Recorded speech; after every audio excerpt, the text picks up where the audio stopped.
Okay. So coming from Ternate in Slovenia, what was your favorite, and well, now we know this, what was your favorite and least favorite scene in HBO's Game of Thrones? My favorite scene, well, this, of course, I suppose everybody's seen the series now. I don't have to worry about giving things away. But my favorite scene had to be the end of episode 9, the execution of Ned. I thought they did that very powerfully. It was, not precisely as described in the books, but it was certainly moving and evocative. The director did a great job on it. The scriptwriters did a great job. They added a wonderful grace note, which is when Ned is being led up to the stairs where he sees Arya and he says to Yoren of the Night's Watch as he passes him, he says, Baelor, to set in motion Yoren saving Arya, which is not in the books. In the books, Yoren just spots her on his own and takes his own initiative. But it was a great idea to give that little moment, that one last kind of heroic act by Ned. So I love that. I love what they did with that moment. But there were a lot of great scenes that I love. The final scene with Dany, the season closing episode, which I was in considerable trepidation about because, how good were the dragons going to be? That's a big CGI thing. And where, it's a reality of television today.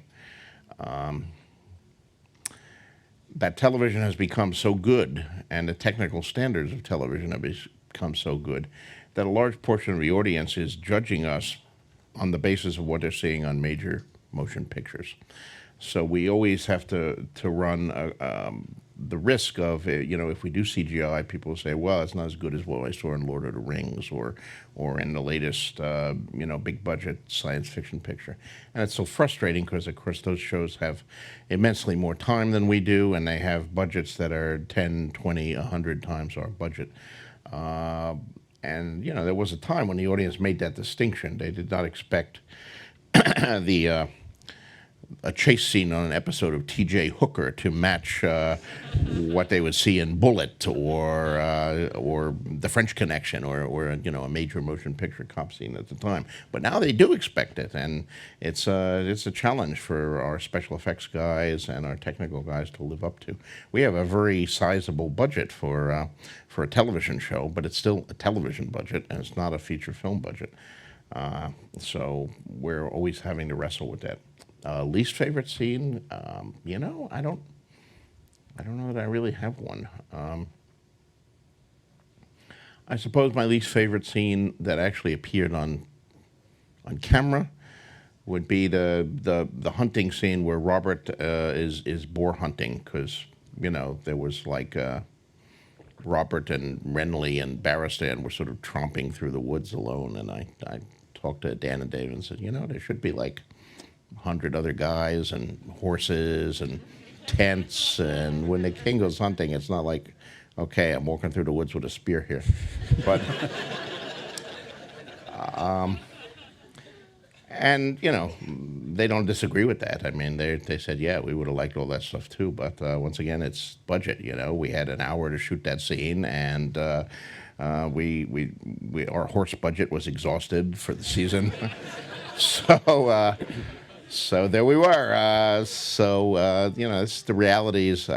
I mean, the great thing about writing books, as I do now, is that my budget is unlimited. I can write anything that I can think of, and I'm limited only by the size of my imagination and by the size of the imagination of my readers. But when you translate it to television and film, you have the realities not only of the budget, which I've mentioned, but also of the shooting schedule. You have to keep on schedule, and if you have a lot of trouble getting the scene you were supposed to shoot in the morning, that gives you less time to shoot the scene in the afternoon. But you can't slop over to the next day, or you start getting a rolling effect, and you fall further and further behind your shooting schedule, and then you're more and more over budget, and it becomes a mess. So. All of that impacts too. And this is all the kind of behind the scenes, technical stuff that really the viewers should not have to worry about. The viewers really should just have to view the final product. But nonetheless, for those of us concerned with behind-the-scenes stuff, it's a reality of life. The actual thing, I mean, for the most part, I loved all the scenes that were in the books that they translated to the TV show. I think they did all of those great. I also loved the vast majority of the new scenes that they did.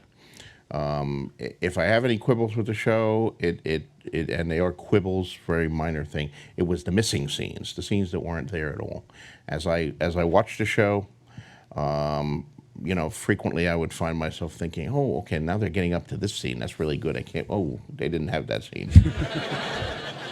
They skipped over that scene. And some of them were scenes that I had seen the actors do in auditions. They had been scenes that actually had helped the actors get their roles. So I really expected them, because I already knew, oh, the actor will do this great. I saw them do it in audition, sitting in a room in front of a curtain, and now I'm going to get to see him do it in costume on the set, and then, oh, it's not there.